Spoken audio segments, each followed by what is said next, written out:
Everybody, and welcome back to my channel. So today's video is going to be a DIY. I'm just going to show you a really quick and easy way that I made these really nice farmhouse inspired pumpkins, so I really hope you enjoy. So these little wooden MDF pumpkins I got off of eBay. You would have seen them in a haul I did recently. I got two different sizes. As you can see, I got a kind of larger one and then a smaller one.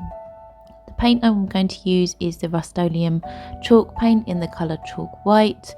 I really wanted to use spray paint, but the weather's not great at the moment, so I thought I would go ahead and just paint it instead.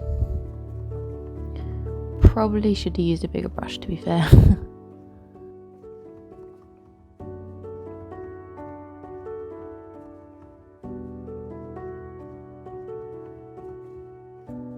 So I gave the pumpkins two coats all over, well, except the back to be fair, but all around the edging and everything like that on both the pumpkins.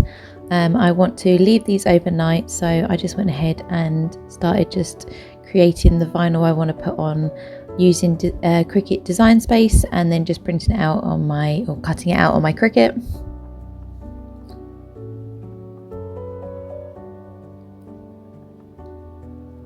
So I'm just going to go ahead and just get this all ready for when the paint is all cured and dried for tomorrow, and then I can just literally transfer this straight over. So I'm just weeding all of the odd bits, and then I'm going to cover it with some transfer tape.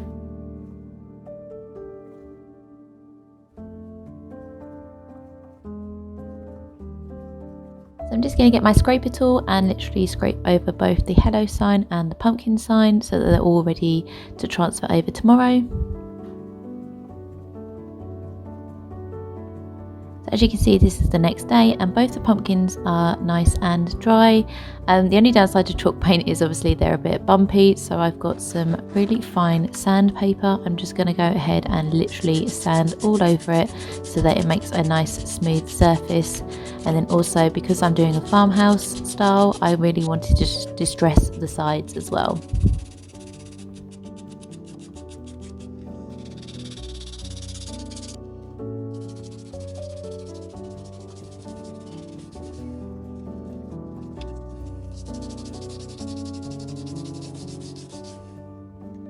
So I obviously sanded and distressed both pumpkins, gave everywhere a wipe just to remove any dust, and then it's just time to put on the vinyl.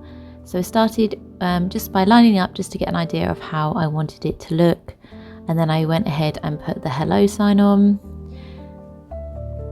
and then we went ahead and then put the pumpkin sign on as well. But I did have a bit of a fail, which meant that I had to take the whole thing off, give it another lick of paint, and then start again.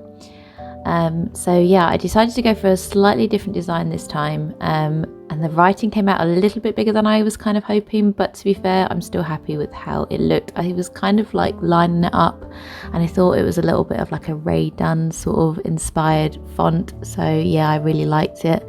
As you can see, I'm just getting my scraper tool and then just literally peeling the tape off, which did take some of the paint off, but to be honest, that didn't bother me too much because it is kind of like a farmhouse style look. So yeah, it went pretty well, to be fair, but it was a little bit fiddly and I probably didn't use the best tape because I think I had like extra strong tape that I used. So definitely would recommend getting more of a lighter tape to use next time.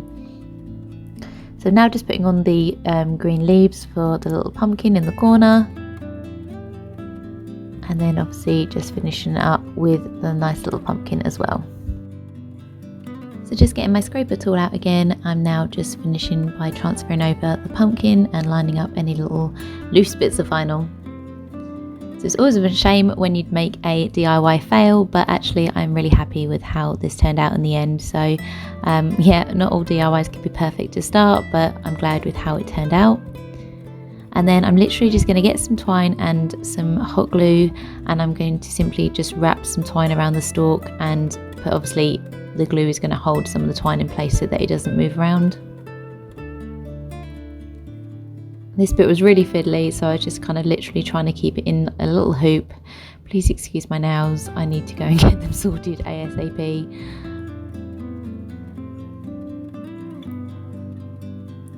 I wanted to get one more little bit of twine and just kind of create a little bow on the front because I just thought that would look really nice. So as you can see, I'm just simply tying some twine around it and then just cutting off any excess that I had.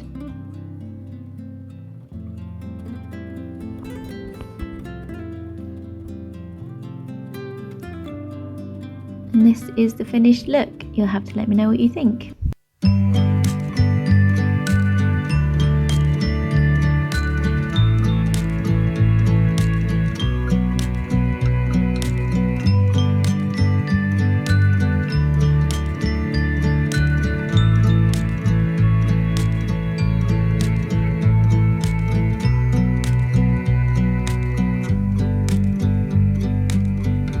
Is the DIY. I really hope that you enjoyed this video. If you did, please give this video a big thumbs up and make sure that you subscribe and hit the little notification bell so that you see all of my future videos. As always, stay safe and I'll see you in my next video. Take care guys, bye!